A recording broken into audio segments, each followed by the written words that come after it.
সারা ভারতবর্ষে নওশাদ সিদ্দিকীর মতো নেতা অন্যতম, আর দ্বিতীয়টা নেই। কারণ নওশাদ সিদ্দিকীর লড়াই, এই বাংলার খেটে খাওয়া শ্রমজীবী, আদিবাসী, দলিত, সংখ্যালঘু মানুষের যে লড়াই এবং শাসকের চোখে চোখ রেখে যে লড়াই বাংলার মানুষ দেখছে,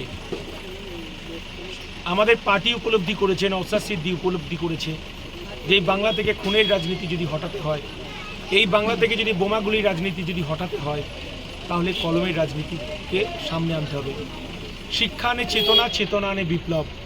অর্থাৎ এই শিক্ষার চেতনায় উদ্বুদ্ধ করতে পারলে তাহলে আমার বাংলা রবীন্দ্রনাথের বাংলা হবে, নেতাজির বাংলা হবে, বিনয় বাদল দীনেশের বাংলা হবে। আমরা সেই আঙ্গিকে দাঁড়িয়েই আমরা গ্রামে গ্রামে, বুথে বুথে শিক্ষার আলো জ্বালানোর জন্য, আর এই তৃণমূল সরকার 11 বছরে শিক্ষা ব্যবস্থাটাকে ধ্বংস করে দিয়েছে। এই ভারতবর্ষ তথা সারা পৃথিবীর ইতিহাসে বিরল যে একজন রাজ্যের শিক্ষামন্ত্রী, অঙ্গরাজ্যের শিক্ষামন্ত্রী তার বান্ধবীকে নিয়ে জেল খাটছে।